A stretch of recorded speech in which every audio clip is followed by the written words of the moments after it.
지난주에는 야곱의 가정에 일어나는 갈등을 살펴봤잖아요. 그리고 오늘은 이제 이어서 야곱의 인생 이야기에서 또 다른 갈등의 현장, 일터에서 일어난 이 갈등을 좀 보려고 합니다. 그리고 이게 오늘날 지난주도 얘기했듯이 이게 오늘날 현 시대를 살아가는 사람들이 가장 많은 갈등을 경험하는 두 장소이기도 하죠. 하나는 가정, 그리고 하나는 일터, 직장과 관련된 것이요. 야곱은 지난주에 우리가 살펴봤던 것처럼 야곱은 단순히 14년 동안 가정에서만 이 갈등을 경험한 게 아니었습니다. 야곱은 일터에서도 도저히 이해할 수 없는 갈등과 아픔을 경험합니다. 심지어 야곱이 일터에서 경험했던 갈등은요, 가정에서 경험했던 것보다 훨씬 더 깊고 훨씬 더 크고 훨씬 더 길었어요. 왜냐하면 이유는 간단해요. 야곱이 일터에서 보낸 시간이 훨씬 많았거든요. 그러죠? 그리고 오늘날에도 여기서 직장을 다니시는 분들은 알 거예요. 우리는 인생의 더 하루에도 그렇고요. 대부분의 시간을 깨있는 시간은 거의 다 직장에서 일터에서 보냅니다. 네. 평균적으로 한 사람이 첫 직장부터 시작해서 은퇴할 때까지 8만 8천 시간을 보낸다고 하더라고요. 네, 사람들은 일터에서 8만 8천 시간을 보내요. 굉장히 많은 시간을 보내죠. 그리고 교회에선 우리 일주일에 한 번 교회 나오잖아요. 일반적으로 대개는요. 얼마나 시간을 보낼까요? 네, 일터에서 8만 8천 시간이에요. 자, 교회에 아무리 열심히 나와서 많은 것들을 참여하고 수많은 프로그램에 참여하고 많은 시간을 보낸다고 해도 한 사람의 일평생 교회에서 보내는 시간은요 4천 시간 정도밖에 안 됩니다. 네, 차원이 다르죠. 그렇죠? 보세요. 뭘 보여주죠? 여러분, 우리가 신앙생활을 한다고 할 때 사실 우리가 신앙생활을 하는 거의 대다수는요 일터에서 하는 겁니다. 사실 우리는 하나님을 믿고 살아간다라고 할 때 거의 인생의 수많은 엄청난 시간을 일터에서, 직장에서 신앙생활을 하는 거예요. 그런데 여러분, 직장에서 신앙생활 한다는 게 뭔지 아시겠어요? 여러분, 직장에서 신앙생활 해보신 적 있으세요? 아니 뭐 단순히 신우회에 들어가서 뭐 일주일에 한 번 또 신우회에서도 예배드리고 뭐 그런 거 말고요. 네. 여러분, 많은 사람들이요 인생의 대부분을 직장에서 보내면서 정작 직장 안에서도 일터에서도 신앙생활 한다는 게 뭔지는 잘 모릅니다. 그래서요 많은 사람들이 일터를 이렇게 이 정도로 생각합니다. 교회를 다니면서도요, 고달프고 힘들고 빨리 여기 그만두고 싶고 그냥 벗어나고 싶은 것, 탈출하고 싶은 곳, 그게 직장이고 그게 일터예요. 그러죠? 근데 보세요, 아이러니한 건 뭔지 알아요? 직장을 다니고 있는 사람들은요 어떻게든 빨리 직장에서 벗어나고 도망가고 싶어 하는데요, 정작 직장이 없는 사람들은요 어떻게든 빨리 직장에 들어가고 싶어 해서 고달파합니다. 네. 어떻게든 빨리 취업하고 싶고, 여러분 그러잖아요. 여러분 취준생 때 생각해 보세요. 그때는 취업 못해서 힘들었잖아요. 그것 때문에 고달팠잖아요. 그렇죠? 보세요. 직장 때문에 사람들은 어떻게든 고달파합니다. 직장에 들어가도 고달파고요, 직장이 없어도 고달파해요. 네. 그리고 막상 직장에 들어가면 또 다른 갈등을 경험하죠. 그렇죠? 이게 오늘날 사람들이 인생의 수많은 시간을 보내는 일터에서 경험하는 갈등입니다. 자, 여기 있는 분들도 마찬가지일 거예요. 여기 있는 분들이 직장을 다니던 아니면 아직 안 다니던, 안 다닌다고 해서 아예 안 다닐 거 아니잖아요. 취업을 준비하는 거잖아요. 그렇죠? 그러든 상관없이 사람들은 모두 다 이 직장과 관련된, 일터와 관련된 문제 때문에요 다 갈등을 경험합니다. 그리고 이 속에서 이런 질문을 하기도 하죠. 하나님, 도대체 여기 뜻이 있어요? 아니 도대체 왜 나를 이런 직장에 보낸 거예요? 아니 내가 원했던 일은 이게 아니었어요.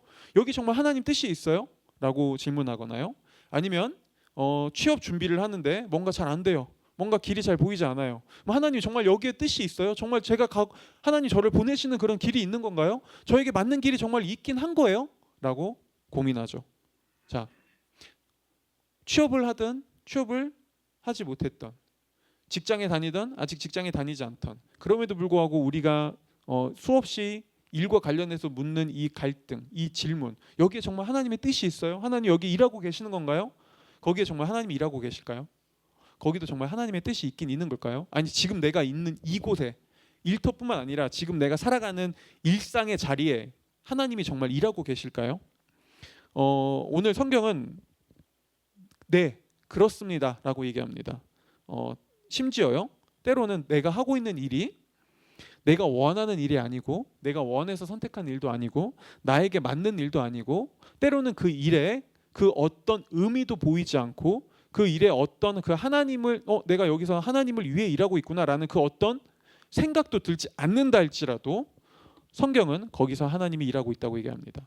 오늘 야곱의 이 모습은요, 거기에 대한 이 하나님이 어떻게 우리의 이 일상 속에서 일하고 있는지를 잘 보여주는데요.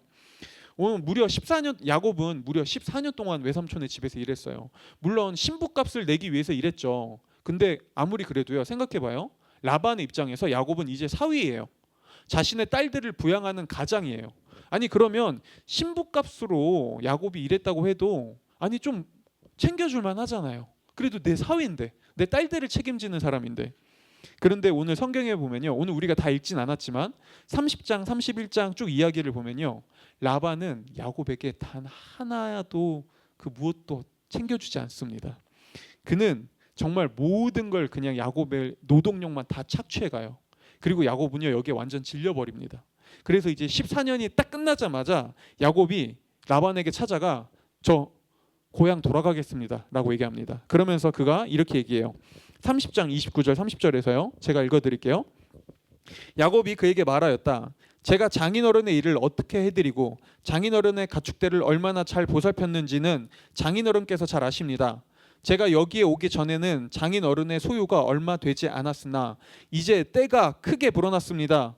주님께서는 제가 하는 수고를 보시고서 장인어른에게 복을 주셨습니다. 그러나 이제는 제가 저의 살림을 챙겨야 할 때가 되었다고 봅니다. 쉽게 말하면 이런 거죠. 아직 저희 교회는 저 외에 다른 목사님이나 다른 사역자가 없잖아요. 교육자가 없잖아요. 근데 만약에 저희 교회에 이제 다른 목회자가 왔다고 해보자고요. 근데 엄청 열심히 일을 하는 거예요. 사역을 엄청 열심히 해요. 막 훈련도 하고 양육하고 막 전도도 하고 사람들을 엄청 잘 양육해요. 그래서 우리 교회가 막 부흥했어요. 우리도 지금도 부흥하고 있지만 엄청 빨리 갑자기 기하급수적으로 사람이 늘었어요. 네. 그러면 이제 그분이 이렇게 얘기하는 거죠. 목사님, 근데 그분은 이렇게 생각이 들 수 있잖아요. 자기가 이렇게 열심히 했어. 정말 최선을 다했어요. 근데 막 성도가 늘어나고 교회가 부흥했어요. 근데 내 교회가 아니야. 그러면 이런 생각이 들 수 있죠. 내가 지금 여기서 뭐 하고 있는 거지? 이 열정으로 내가 나가서 개척을 하면 차라리 그 교회가 부흥할 것 같은데 내가 남의 밑에서 이거 뭐 하고 있는 거야? 그렇죠? 그런 생각 들 법하지 않아요? 오늘 야곱이 그랬다고요. 14년 동안 열심히 일하면서 라반의 가축대가 엄청 늘어났습니다. 그죠? 근데 자기 건 하나도 없어요. 자기한테 남는 건 하나도 없어요. 삼촌이 자기한텐 조그마한 염소 새끼 양 한 마리도 주지 않아요. 그죠? 그래서 야곱은 그에게 떠나겠다고 말합니다. 자, 그런데 여기서 우리는 일단 한 가지를 알 수 있어요. 야곱은요, 일단 굉장히 유능한 목동이었습니다. 그는 목동으로서 재능이 있었어요. 아니 그러니까 라반의 집에 양떼가 이렇게 크게 번성했겠죠. 그렇죠? 자, 근데 한번 생각해 보자고요. 야곱이 그렇게 막 가축이 번성하는 그런 모습을 보면서 그런 목동 일을 하면서 자, 그가 보람을 느꼈을까요? 그가 즐거워했을까요? 그가 그 일을 하면서 여기에 하나님의 뜻이 있구나, 여기에 하나님의 의미가 있구나, 야 하나님이 나를 목동으로 부르셨구나 라는 걸 깨달았을까요? 그가 거기서 꿈과 비전을 발견했을까요? 라반의 양과 가축을 치면서? 아니죠. 그는요 오히려 이렇게 생각했을 겁니다. 나 지금 여기서 뭐 하고 있는 거야? 아니 고작 내가 이 염소 새끼 양 새끼 돌보려고 내가 여기서 14년이나 이러고 인생을 허송세월하고 있는 거야? 도대체 여기 무슨 뜻이 있어? 내가 이러려고 온 거야? 내가 이런 종이야? 아니 그 생각하지 않았겠어요? 그렇죠? 야곱에겐 그 어떤 의미도 뜻도 보람도 비전도 꿈도 보이지 않았습니다. 그렇죠? 그는 그냥 떠밀려 있었어요. 어쩔 수 없이 그냥 일하고 있었다고요. 근데 성경은 거기서 뭐라고 말하죠? 이렇게 얘기합니다. 근데 그곳에 하나님의 뜻이 있었다고요. 그것을 통해 야곱이 원하지도 않았고 생각하지도 않았고 그가 꿈꾸지도 않았던, 억지로 떠밀려서 그냥 죽지 못해 했던, 먹고 살기 위해서 어쩔 수 없이 했던, 불공정 계약 때문에 해야 했던 그곳에서도 하나님은 일하고 있었다고요. 하나님의 뜻이 있었다고 말합니다. 그리고 이걸 통해 성경은 우리에게 한 가지를 보여줍니다. 꼭 여러분, 내가 원하거나 내가 보람을 느끼거나 내가 어떤 의미를 발견해야지만 그게 나에게 맞고 그게 옳은 일은 아닙니다. 거기에서만 하나님이 일할 수 있는 건 아닙니다. 그런데 오늘날 현대 사람들에게 이 말은 굉장히 달갑지 않은 말이죠. 왜냐하면 오늘날 우리가 살아가는 현대 사회는요, 우리에게 끊임없이 이렇게 얘기하거든요. 야, 네가 원하는 거, 네가 하고 싶은 거 마음껏 해. 네가 하고 싶은 거 하면 돼. 네가 원하는 거 있어? 그래, 그거 해. 그거 너 할 수 있어. 야, 네가 마음만 먹으면 못할 게 뭐 있니? 너 다 할 수 있어 라고 얘기해요. 자, 그래서 오늘날 이 현대사회 속에서 사람들은요, 일을 이렇게 결정해야 된다고 생각합니다. 난 내가 하고 싶은 일 해야 돼. 난 내가 원하는 거 해야 돼. 이건 내가 원하는 게 아니야. 그럼 빨리 그만둬야 돼. 내가 원하는 걸 찾아야 돼. 그렇게 해야 나는 행복한 인생을 살아갈 수 있어. 사람들은 다 이렇게 생각해 버립니다. 그러죠? 그런데요, 오늘 성경은요, 오히려 반대로 얘기합니다. 아니, 그것도 맞죠. 근데 성경은 그거 외에 하나를 더 얘기해 줍니다. 때로는 내가 원하지 않고 내가 선택할 수 없고 내가 바라는 일이 아니라 할지라도 그것을 통해서 분명한 의미와 뜻이, 우리가 알지 못했던 새로운 길이 발견될 수 있다고요. 그리고요, 사실 오늘날 우리가 너무 흔하게 듣는, 네가 원하는 건 다 할 수 있어. 네가 못할 게 뭐 있니? 네가 하고 싶은 거 해. 라는 이 말은요, 여러분 그거 아세요? 이 가치관은 굉장히 철저한 실력주의를 기반으로 하고 있어요. 이 말은 모든 건 다 네 실력과 네 노력으로 달려 있어, 이 말이에요. 그래서요, 예전에도 제가 한번 이용한 적이 있는데, 그 18이라는 하상욱 시인, 그렇죠? 굉장히 좀 이렇게 날카로우면서도 재미있으면서도 위트 있게 시를 쓰는 이 하상욱은요, 이런 현대 사회의 문제를 꼬집으면서 이렇게 얘기했습니다. 근데 이제 꺼도 될 것 같아요. 다들 이제 힘들어요. 그렇죠? 네. 제가 읽어드릴게요. 오늘날 사람들은 코끼리에게 마음만 먹으면 얼마든지 점프를 할 수 있다고 하지만 그건 코끼리에게 더 큰 좌절을 안겨다 줄 뿐이죠. 코끼리에게 필요한 건 점프할 수 있다는 용기가 아니라 자신의 코를 잘 활용하는 방법이에요. 코끼리는 점프할 때 행복한 게 아니라 자신의 코를 잘 사용할 때 행복할 수 있거든요. 자, 여러분, 이 하상욱 시인이 뭘 비꼬고 지금 뭘 얘기하고 싶은지가 보이시나요? 여러분, 아무리 코끼리가 점프를 하고 싶어 해도요, 그럼 코끼리에게 맞지 않습니다. 그렇죠?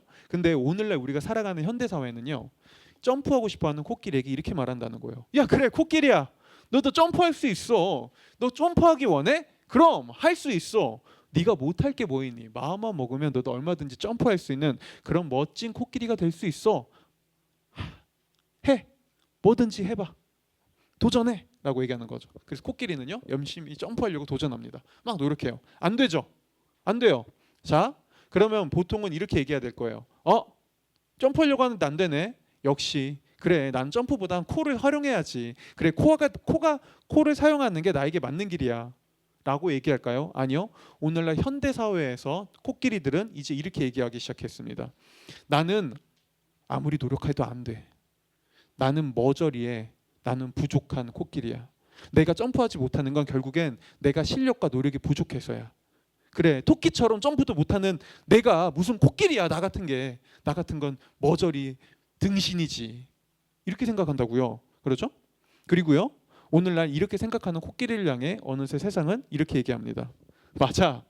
네가 점프를 하지 못하는 건 네 노력과 네 의지가 부족해서야. 그건 다 네 탓이야. 네가 노력하지 않아서 그래. 그렇죠? 보세요, 여러분. 지금 무슨 일이 일어나고 있는지가 보이세요? 현대 사회에서.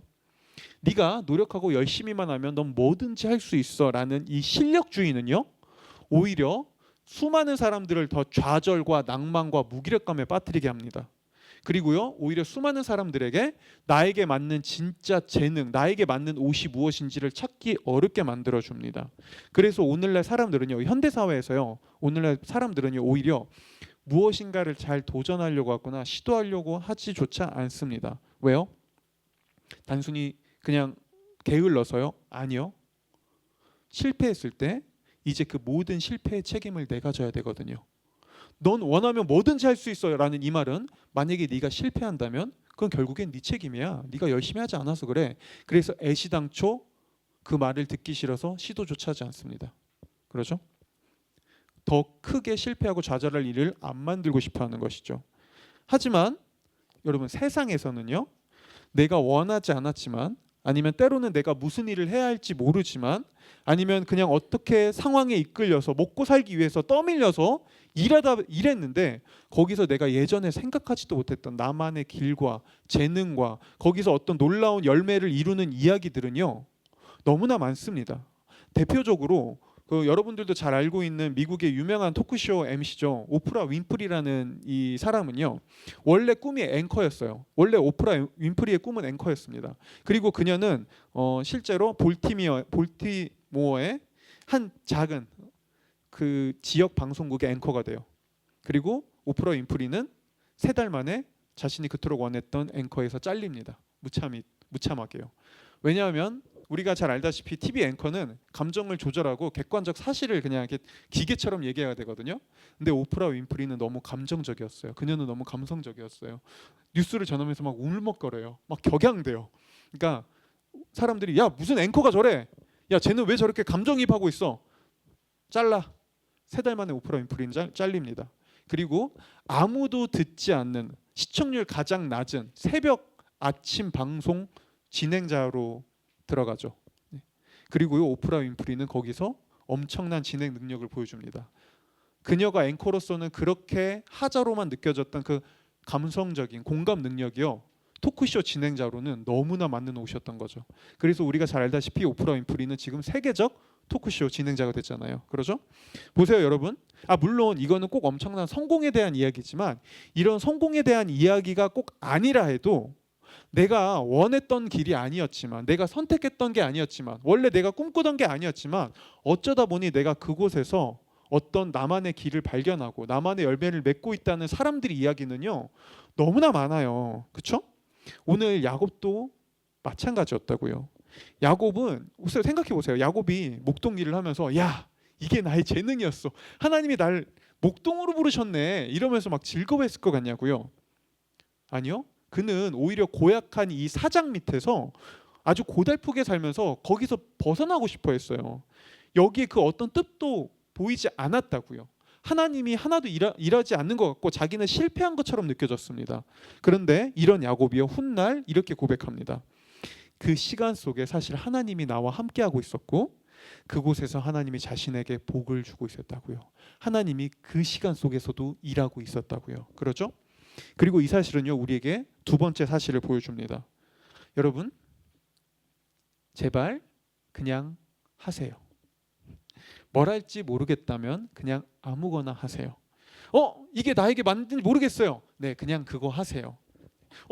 목사님, 저는 먹고 사는 문제 때문에 꾸미고 뭐고 저는 지금 그럴 고민도 안 돼요. 그냥 난 먹고 살기 위해서 그냥 이거 하는 거예요. 네, 그거 하세요. 그거 하면 돼요. 왜요? 하나님은 거기서도 일할 수 있다고요. 거기서도 하나님은 일하신다고요. 이게 나에게 맞는지도 모르겠고, 이게 내가 잘 가고 있는 건지도 모르겠고, 이 일이 행복하고 나에게 의미가 느껴지지도 않고, 여기에 그 어떤 하나님을 향한 신앙적인 그런 열정이 보이지도 않고, 하나님이 일하는 것 같지도 않지만 거기서도 하나님은 일하신다고요. 아니, 지금 그 자리에서 하나님은 일하신다고요. 그러죠? 여러분, 우리가 뭔가라도 해야 작든 보잘것없든 거기서 하나님이 일하시고 그걸 통해서 새로운 길을 내신다고요. 그래서요, 오늘 이 얘기를 하면서 예전에 그 베네딕트 컴페비치의 한 영상이 생각나더라고요. 그래서 잠깐 보고 이어서 좀 얘기를 하도록 하겠습니다. Seem the same as always, and being you, hate every minute of it. Don't. Learn to say fuck you to the world every once in a while. You have every right to. Just stop thinking, worrying, looking over your shoulder, wondering, doubting, fearing, hurting, hoping for some easy way out. Struggling, grasping, confusing, itching, scratching, mumbling, bumbling, grumbling, humbling, stumbling, numbling, rambling, gambling, tumbling, scumbling, scrambling, hitching, hatching, bitching, moaning, groaning, honing, boning, horse shitting, hair splitting, nitpicking, piss trickling, nose sticking, ass gouging, eyeball poking, finger pointing, alleyway sneaking, long waiting, small stepping, evil eyeing, back scratching, searching, perching, besmirching, grinding, grinding away at yourself. Stop it and just do.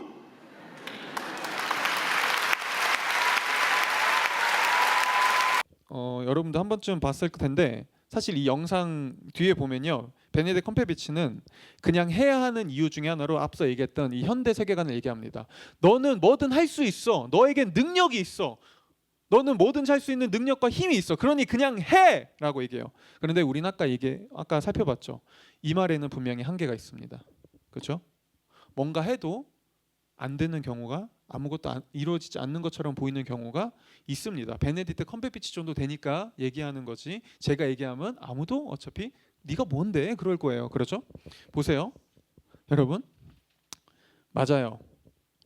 나의 능력 때문에, 나의 실력으로 내가 뭔가를 할 수 있다고 믿어서 한다는 거는요, 보세요, 그것도 믿음이죠. 근데 이건 한계가 있는 믿음입니다. 이 믿음에 분명히 한계가 있습니다. 왜요? 우리는 정말 그렇게 완벽한 능력을 가지고 있지 않을 수도 있거든요. 그죠? 우리는 연약하거든요. 보세요. 근데 성경은요, 우리에게 한 가지를 더 말합니다. 나보다 더 크고 나와 비교할 수 없을 만큼 나보다 훨씬 더 지혜롭고 나보다 나를 더 훨씬 잘 알고 이 모든 세상을 창조하시고 주관하시고 이끄시는 하나님이 우리에게 있다면요, 그분이 우리의 인생을 이끌어 가신다면요, 그분이 우리 인생의 주인이라면요, 보세요, 그분이야말로 우리가 실패한 것 같고 좌절한 것 같고 낭망한 것 같고 내가 상상하지도 못했던 그런 일들을 통해서 하나님은 진짜 그분의 일을 하실 수 있습니다. 그분은 진짜 놀라운 길을 내실 수 있습니다. 보세요, 어떤 사람이, 어떤 믿음을 가지고 있는 사람이 더 도전적인 삶을 살 수 있을까요? 어떤 믿음을, 그래 나는 할 수 있어라는 믿음을 가지고 있는 사람과, 아니 나보다 더 큰 하나님이 계셔, 때로 그분은 내가 생각하지도 못한 더 큰 길을 내실 수 있는 분이야. 그분은 나보다 훨씬 더 지혜로워. 지금 이게 나에게 너무나 싫고 나에게 맞지 않고 나에게 의미도 없어 보이지만 하나님은 이걸 통해서도 일하실 수 있어라고 믿는 사람 중에서 누가 더 도전적이고 누가 더 열정적이고 누가 더 진짜 적극적으로 인생을 살아갈 수 있을까요? 당연히 후자죠. 보이세요? 여러분, 믿음을 가지고 있는 사람이, 이 기독교적 신앙을 가지고 있는 사람이 사실 훨씬 더 도전적이고 열정적이고 적극적으로 살아갈 수 있습니다. 물론 이 얘기를 하면 어떤 사람 중에선 이렇게 얘기하는 사람도 있을 거예요. 하나님을 그렇게 믿으면, 하나님이 그렇게 일하실 수 있는 거라면 내가 아무것도 안 하고 그냥 누워서 숨만 쉬어도 하나님이 일하실 수 있는 거 아니에요? 그분이 그렇게 모든 걸 다 하실 수 있는 분이라면 그냥 내가 아무것도 안 해도 언젠가 때가 되면 하나님이 그렇게 해줘도 되는 거 아니에요? 그것도 믿음이잖아요. 보세요, 제가 왜 이런 생각을 할까요? 제가 그렇게 생각했거든요. 그게 바로 저에게 처음에 들었던 생각이거든요. 저에게 들었던 생각이거든요. 그리고 그 생각을 하는 순간 저는 한 가지를 깨달았어요. 내가 하나님께 그냥, 그래도 믿음이라는 건 하나님이 일하실 수 있다면 그냥 내가 가만히 안 있고 가만히 누워서 숨만 쉬고 그냥 알아서 하나님 때 되면 해주세요라고 믿는 것도 믿음 아니야? 그래도 하나님이 해주실 수 있는 거 아니야? 라고 얘기하는 순간 저는 제가 하나님의 주인이 되어 하나님을 부려먹으려고 했다는 걸 알았습니다. 그죠? 나는 아무것도 하지 않고 그냥 누워서 숨만 쉬고 있을 테니 당신이 알아서 뭔가를 해주세요 라고 한 순간은요, 그렇게 말하는 순간 우리는 하나님을 나의 주인으로 믿고 고백하고 섬기는 것이 아니라요, 우리는 하나님 당신이 알아서 하세요, 나는 손가락 하나도 움직이지 않을 테니까 당신이 알아서 나를 움직이든 뭐든 한번 해보세요 라고 그분을 종으로 부려먹으려고 하는 것이죠. 그렇죠? 그래서 하나님은 그렇게 일하실 수 없습니다. 믿음은 우리로 하여금 가만히 방구석에 눌러앉아 게으르게 하지 않습니다. 믿음은 나보다 더 나의 길을 잘 알고 나의 삶 속에서 내가 생각지도 못한 방식으로 일하는 하나님이 있다는 사실을 알 때, 그분이 그렇게 일하시는 분이라는 걸 알 때 우리는 뭔가라도 합니다. 일합니다. 나갑니다. 적극적으로 행동합니다. 왜요? 그곳에서 내가 알지 못하는 하나님의 길이 있을 테니까요. 그러죠? 보세요. 그런데 야곱이 일터에서 경험했던 문제는요, 단순히 이 힘들고 고되고 이거 의미가 없어, 아무런 의미도 보이지 않아 라는 것뿐만 있는 건 아니었습니다. 일터에서 야곱은 부당함과 불의를 경험하기도 합니다. 그리고 이건 오늘날 수많은 사람들이 일터에서 경험하는 거죠. 여러분, 오늘날 우리도요, 일터와 직장 아니면 취업 준비를 할 때든 아니면 여러분들이 학생이든 학생으로 공부를 할 때도요, 우리는 부당함과 불의를 경험할 때가 있습니다. 그렇죠? 자, 그리고 오늘날 이 복잡해진 사회 속에서요, 이 부당함과 불의는 이게 굉장히 이제 더 쉽게 누구 편을 들기가 어려워졌어요. 예전에는 좀 노동자들이 불이한 일을 많이 당했죠. 그렇죠? 근데 요새는 사회가 복잡해지고 법이 더 발달하면서 이제 CEO들도 자영업자들도 불의를 경험합니다. 그렇죠? 이게 더욱더 복잡해졌어요. 자, 그리고 이게 우리가 살펴볼 두 번째 주제예요. 과연 이런 불이한 이거 정의롭지 않은 이런 상황 속에서도 이것도 하나님은 사용하실까요? 여기서도 하나님의 뜻이 있을 수 있을까요? 이게 우리가 살펴볼 두 번째인데요. 야곱 당시에 일반적으로 목동들은요, 그 삭수로 월급으로 자신이 기르던 양의 10%에서 20% 정도를 임금으로 받았어요. 그럼 꽤 많죠. 꽤 많은 양입니다. 10%에서 20%면. 왜냐하면 그만큼 그 당시 목동들의 일이 굉장히 노동이 고됐어요. 그래서 좀 많은 그래도 양을 줬거든요.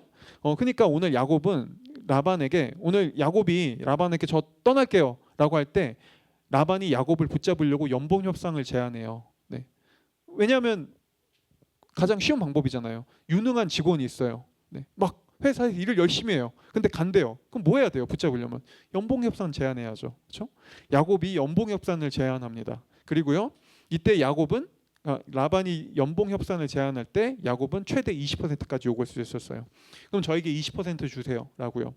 근데 오늘 성경을 보면요, 야곱이 이 외삼촌에게 20%가 아니라 되게 이상한 조건을 내겁니다. 이런 조건을 내걸어요. 아니, 양과 염소 중에서 얼룩무늬가 있는 것만 저한테 임금으로 주세요라고 얘기해요. 그리고요, 일반적으로 얼룩무늬가 있는 양과 염소는 굉장히 드뭅니다. 한 4%에서 5% 정도밖에 되지 않아요. 그렇죠? 이건 누가 봐도 손해 보는 일이에요. 근데 야곱은요, 오히려 그 손해 보는 조건을 내밉니다. 왜 그랬을까요? 아니, 20% 달라고 해도 되잖아요. 능력도 있는데 붙잡으려고 하는데. 그렇죠? 야곱은 알았거든요. 자신의 외삼촌 라반을 경험하면서 알았거든요. 아, 이 인간은 내가 20% 약속해도 이거 약속 어길 사람이다. 어떻게 해서든 이거 핑계대고 뭐하고 해가지고 이거 다 수수료도, 쉽게 말하면 이것저것 다 수수료로 떼갈 사람이다. 이거 의미 없다. 그래서 야곱이 나름대로 생각한 게, 얼룩무늬 있는 걸 달라고 하자. 얼룩무늬가 있는 건 누가 봐도 명확하잖아요. 그렇죠? 그러니까 이건 속일 수 없잖아. 그래. 그리고 양도 얼마 안 되니까 크게 뭐라고 안 할 거야라고 그거 달라고 합니다. 그리고 라반은요, 당연히 좋죠. 얼룩무늬 있는 거 얼마 되지도 않고, 그리고 얼룩무늬 있는 건 어쨌든 하자가 있는 걸로 그 당시 때도 여겨지니까 그래, 그거 가져가라고 하는 거예요. 근데 여기서 끝나는 라반이 아니었어요. 오늘 나중에 여러분 성경을 보면요, 라반이 어떻게 하냐면요, 자, 얼룩무늬 있는 거 그래도 가져가. 앞으로 그 임금 얼룩무늬 있는 걸로 줄게라고 한 다음에요, 자신이 기르던 가축에서 얼룩무늬 있는 양과 염소를 다 추려서 따로 떼요. 그래서 다른 데로 따로 모아요. 저 멀리 떨어뜨려 놔서. 그리고 이제 순종들, 흰색 양과 검은색 염소만 모아놔요. 그러면서 야곱한테 얘기하죠. 자, 이거 키운 다음에 이제 여기서부터 얼룩무늬가 나오면 그거 네 거. 그렇죠? 왜요? 얼룩무늬가 섞여 있으면 얼룩무늬가 있는 거랑 순종이랑 교미해서 얼룩무늬가 태어날 수도 있잖아요. 그러니까 야반은 애시당초 그 철저한 확률, 조그만한 확률조차도 아예 떨어뜨려 놓는 거예요. 보세요. 여러분, 이때 야곱의 심정이 어땠을 것 같아요? 얼룩무늬 그 얼마 있지도 않는 거 적은 임금으로라도 확실하게 가져가려고 했는데 갑자기 얼룩무늬를 다 추려내요. 다 갖고 가요. 그리고 이제 흰색 양과 검은색 염소만 있어요. 얘기해요. 자, 이제 앞으로 여기서 얼룩무늬 만약에 태어나면 그거 네 거. 여러분, 근데 이게 과연 라반만 하는 일일까요? 여러분, 사실 이 일은요, 오늘날 현대 사회에서도 너무나 많이 일어납니다. 언제 일어나냐면요, 오늘날 수많은 CEO와 기업가들, 자영업자 사장님들이 원하는 가장 큰 것 중에 하나는 뭐죠? 바로 이거죠. 어떻게 하면 조금이라도 덜 주고 더 많이 부려먹을 수 있을까? 어떻게 하면 저 임금으로 고효율적으로 이 노동자들을 사용하고 활용할 수 있을까? 이게 모든 CEO와 모든 사장님들의 마음입니다. 그렇죠? 오늘날에도 똑같아요. 근데 보세요. 과연 사장님들만 라반과 같을까요? 여러분 노동자들에게도 라반과 같은 모습이 있습니다. 언제 하죠? 어떻게요? 노동자들은 오늘날 이렇게 생각하죠. 어떻게 하면 돈을 더 많이 받고 어떻게 하면 조금이라도 더 일을 조금 할 수 있을까? 어떻게 하면 조금이라도 내가 조그마한 노력하고 루팡처럼 조금 더 많은 돈을 보너스까지 잘 받아갈 수 있을까? 여러분 우리 가슴에 손을 얹고 우리 솔직히 그런 생각 안 하냐고요. 그렇죠? 이것도 우리가 생각하는 노동자들의 모습이죠. 보세요. 뭐죠? 둘 다 라반입니다. 조금이라도 돈 조금 주고 많이 부려먹고 조금이라도 돈 많이 받으면서 나는 조금만 일하고 그렇죠? 오늘날 모두에게도 다 이 라반과 같은 모습이 있어요. 그리고요. 여러분 보세요. 야곱도 이런 선택을 할 수 있었습니다. 라반은요. 지금 부당하게 행해요. 불의해요. 그렇죠? 그러면 일반적으로 우리 같으면 적어도 저 같으면 이랬을 것 같아요. 아이씨 이거 내가 열심히 일해서 뭐하냐? 어차피 이거 얼룩무늬 태어나는 건 확률 게임이고 내가 원하는 대로 되는 것도 아니고 그리고 내가 이거 잘 키워봤자 이거 삼촌만 좋은 거 시키는 건데 내가 뭐하러 남 좋은 일 시켜? 나 이제 일 그냥 대충 할 거야. 아니 이게 보통 우리의 생각이죠. 그렇죠? 근데 오늘 성경은요. 야곱이 엄청 열심히 그리고 근면 성실하게 그리고 정직하게 일했다고 얘기합니다. 31장 38절 40절에서요. 야곱은 자신이 어떻게 일했는지를 두고 그리고 이렇게 얘기합니다. 여러분들이 한번 읽어봐 주세요. 한번 읽어볼게요. 시작.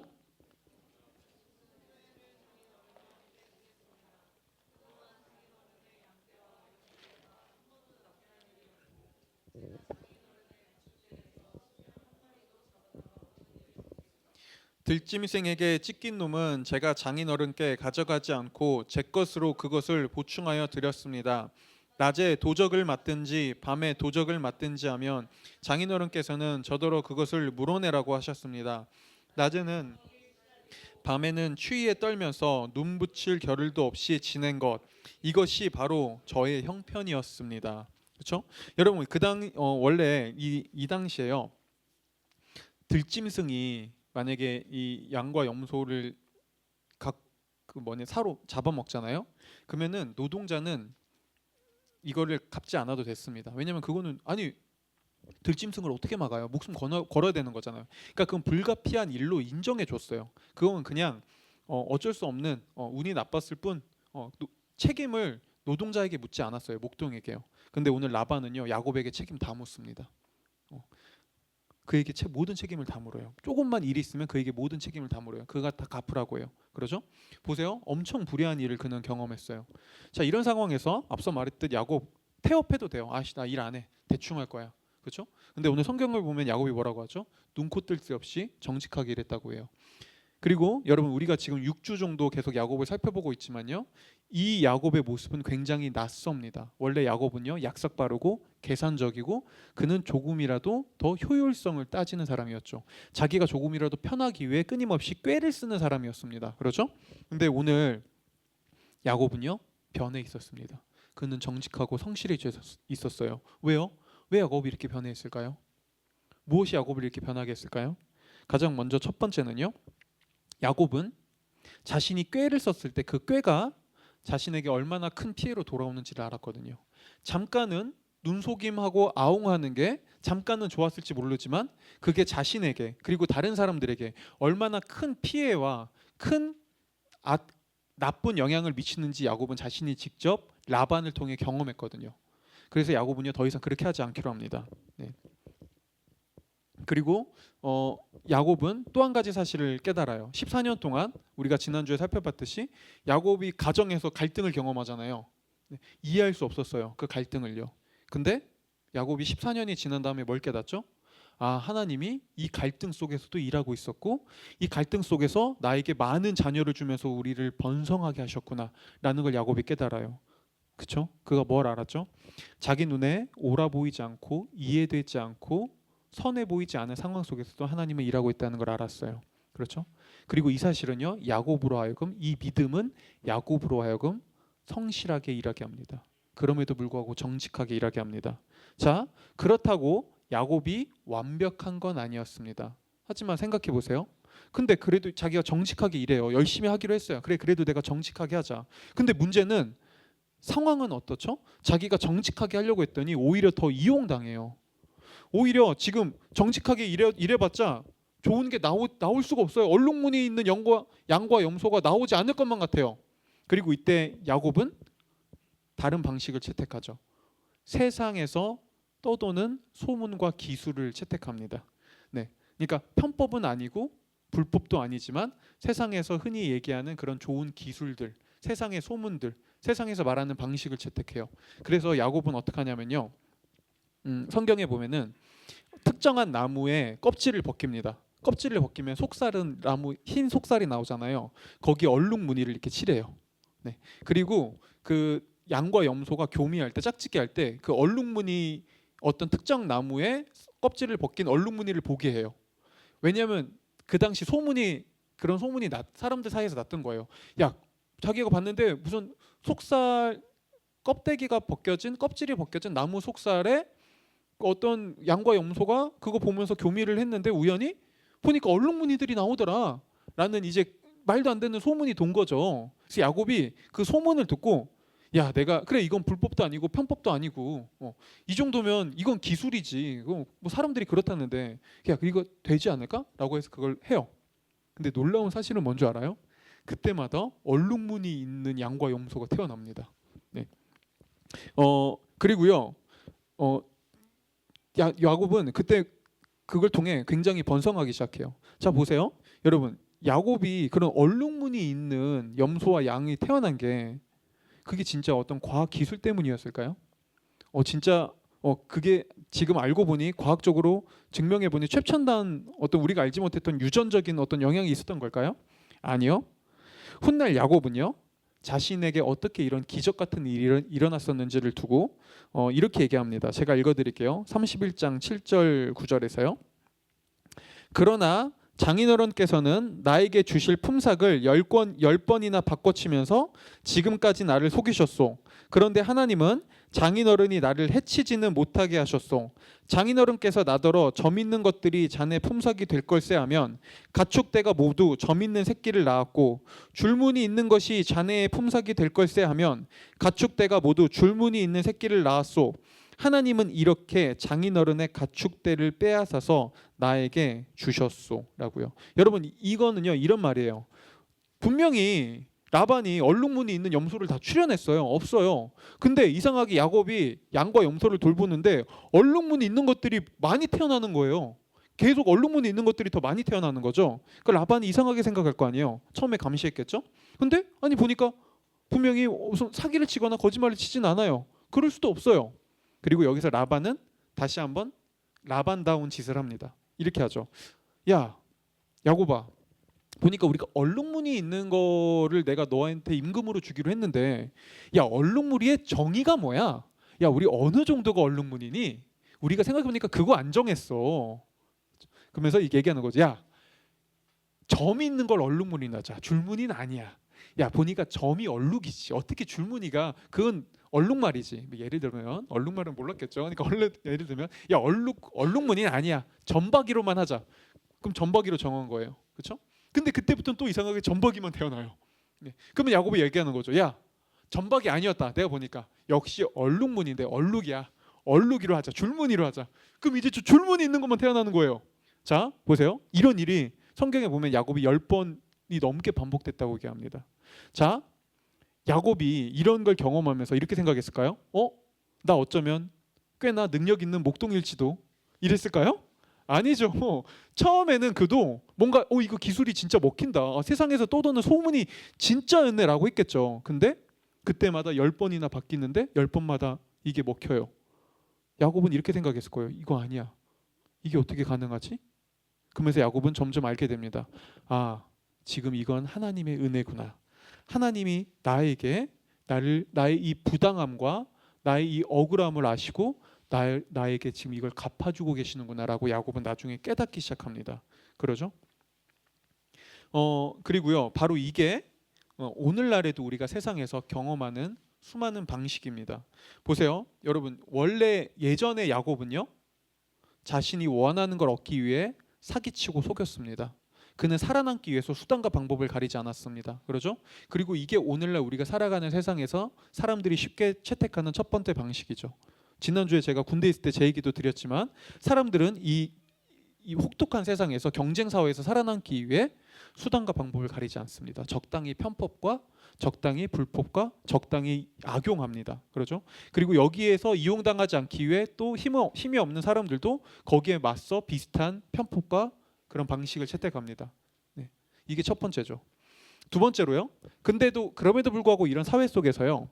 정직하고 성실한 사람들이 있어요. 이거 교회 다니고 교회 안 다니고 상관없이요. 때로는 오히려 교회 다니지 않는 사람들 중에서도 훨씬 더 많죠. 성실하고 정직하게 정말 근면 성실히 일하는 사람들, 그렇죠? 근데 문제는 뭐죠? 오늘날 우리가 살아가는 사회는 깨져 있고요. 이 깨어진 사회에서 근면하고 성실하게 살면 거기에 따른 올바른 보상과 결과가 찾아오는 게 아니라 사실은 이용당하죠. 악용당하고요. 착취당합니다. 그렇죠? 이게 오늘날 우리가 살아가는 세상의 모습이에요. 그래서 이런 세상 속에서 사람들은 내가 불법을 저지르기엔 그래요. 사기치는 건 아닌 것 같아요. 근데 너무 정직하고 근면성실하게만 살지 않으니 그 너무 바보 같아요. 그래서 어떤 방식을 채택하죠? 세상에서 떠도는 여러 가지 기술들, 세상의 방식들을 채택합니다. 야, 이번에 보니까 취업을 위해선 여기가 학원이 좋다더라. 누구 강사가 좋다더라. 미래를 준비하려면 여기에 투자해야 된다더라. 이런 거 마련해야 된다더라. 이 정도 스펙과 이 정도 기술은 쌓아야 된다더라. 그렇죠? 이 정도 자격증은 있어야 된다더라. 여러분 보세요. 저 이거 잘못됐다고 얘기하는 거 아니에요. 해야죠. 저도 지금도 목사지만 지난주에도 목회 세미나 들었고요. 저도 이런 목회에 도움이 되는 세미나들 계속 꾸준히 듣습니다. 근데 여러분 이걸로만 되나요? 내가 스펙 쌓고 내가 열심히 노력하고 내가 세상의 방식으로 실력을 쌓는다고 그걸로만 우리가 세상에서 성공과 좋은 결실이 보장되나요? 여러분 오늘날 세상에서 성공을 거뒀다고 한 수많은 사람들이요 놀랍게도 한결같이 똑같은 말을 합니다. 바로 이 말이죠. 전 운이 좋았어요. 전 인생의 타이밍과 저는 되게 운빨이 잘 맞았어요. 그러죠? 여러분 이 말을 들을 때 어떤 감정이 드세요? 세상에서 수없이 많은 것들을 이뤄내고 성공했다는 사람들이 결국엔 전 운이 좋았어요 라는 말을 들을 때면요 여러분 뭔가 허무하고 뭔가 허망하며 내가 왜 지금까지 그럼 나는 이렇게 열심히 해온 거야? 아니 그럼 내가 이렇게 열심히 했는데 안 된 이유는 결국에 나는 그냥 재수가 없어서인 거야? 라는 감정밖에 억울함밖에 우리에게 들지 않나요? 그러죠? 그러면 그냥 모든 게 그저 수없이 성공한 수많은 사람들도 그냥 세상은 운이에요 라고 말한다면 그렇다면 결국 우리 인생은 그냥 로또인 걸까요? 우리는 그냥 운에 의지해서 어떻게 될지도 모르는 그런 불안감 속에서 살아야 되는 게 인생일까요? 보세요. 세상은 그렇다고 얘기합니다. 네, 세상은 그게 맞다고 얘기해요. 왜요? 대안이 없으니까요. 네가 아무리 정직하고 네가 아무리 성실하고 네가 아무리 열심히 노력해도 결국에 운이 따라주지 않으면 넌 안 돼 라고 얘기해요. 그죠? 근데요 오늘 성경은요 우리에게 이렇게 얘기합니다. 아니 네 인생을 결정하는 건 운이 아니야. 그렇다고 너의 실력과 너의 노력만으로 인생이 결정되는 것도 아니야. 너에겐 하나님의 은혜가 필요해. 그리고 이 하나님의 은혜는 운과는 다릅니다. 운은 누군가에게 주어지고 누군가에게 주어지지 않아요. 운은 사람마다 랜덤으로 찾아갑니다. 그렇죠? 그런데 오늘 성경은 말합니다. 하나님의 은혜는 자격에 상관없이 우리 하나님의 모든 자녀들에게 찾아온다고요. 왜요? 여러분 오늘 한번 성경을 보세요. 왜 하나님이 야곱에게 이런 은혜를 베푸셨을까요? 야곱이 성실해서요? 야곱이 뭔가 노력해서요? 야곱이 착하게 살아서요? 하나님이 그에게 은혜를 베푼 걸까요? 아니요. 여러분 우리가 야곱의 첫 이야기를 안다면 창세기 28장에서 하나님께서 야곱이 태어나기도 전에 그에게 뭐라고 말씀하셨는지 알 겁니다. 하나님은 야곱이 태어나기도 전에 이렇게 얘기했습니다. 내가 너에게 은혜를 줄 것이다. 내가 너를 택했다. 내가 너에게 은혜를 주기로 결정했다라고요. 그렇죠? 여러분 바로 이게 하나님이 야곱에게 은혜를 주신 이유였습니다. 그가 성실하고 그가 정직하고 그가 성장하고 그가 바뀌어서 하나님은 그에게 은혜를 준 게 아니라 하나님은 그저 그가 태어나기도 전에 내가 너에게 은혜를 줄 것이다. 나는 너를 은혜 주기로 결정했다라고 약속하셨기 때문에 하나님은 그에게 한결같은 은혜를 베풀고 있었던 거예요. 그리고 바로 이게요. 여러분 오늘날에도 하나님이 우리에게 은혜를 베푸시는 이유입니다. 우리에게 동일하게요. 물론 이야기를 듣고 누군가는 이렇게 질문할 수 있어요. 아니, 제가 그 은혜를 받았다는 걸 어떻게 알죠? 하나님이 지금 나에게도 그 은혜를 주고 있다는 걸 어떻게 알 수 있나요? 라고요. 여러분 보세요. 여러분 2000년 전 성경은 말하죠. 2000년 전 하나님의 아들이신 예수께서 십자가에 달려 죽으심으로 우리가 하나님께 이미 사랑과 은혜를 확증받았다고 성경은 말합니다. 그렇죠? 보세요. 이게 뭘 얘기하는지 아나요? 여러분 2000년 전 우리는 세상에 태어나지도 않았습니다. 저와 여러분은요, 어떤 착한 행동과 어떤 노력을 하지도 않았고요, 어떤 선한 행동을 하지도 않았습니다. 우리는 아직 어떤 나쁜 행동을 하지 않았고요, 우리는 아직 어떤 죄도 짓지 않았습니다. 근데 성경은 뭐라고 얘기하죠? 그때 하나님이 이미 저와 여러분을 용서하고 사랑하기로 결정했고 우리를 위해 자신의 아들을 희생했다고 얘기합니다. 왜요? 왜 그분이 그렇게 하셨죠? 그분은 우리에게도 은혜를 베풀기로 결정하셨거든요. 그분은 저와 여러분에게도 하나님의 은혜를 베풀기로 그렇게 결정하시고 우리에게 그렇게 약속하셨거든요. 그죠? 여러분 이 사실이 뭘 보여주는지 아나요? 우리가 태어나기도 전에, 우리가 뭔가 어떤 행동을 하기도 전에 하나님이 이미 우리를 위해 죽으심으로 우리에게 은혜를 베풀어 주셨다는 사실이, 우리가 그분의 은혜를 받았다는 사실이 뭘 보여주는지 아나요? 여러분 때로는 내가 도저히 이해할 수 없는 환경 속에 있어도, 내가 무지하고 내가 연약하고 지금 내 눈앞에 펼쳐진 상황과 나의 가정 환경과 나에게 벌어지는 일들이 너무나 부당하고 불의하고 거기에 그 어떤 선한 의미와 좋은 것이 보이지 않는 것 같아도 하나님은 저와 여러분에게 변함없이 은혜를 베푸신다는 거예요.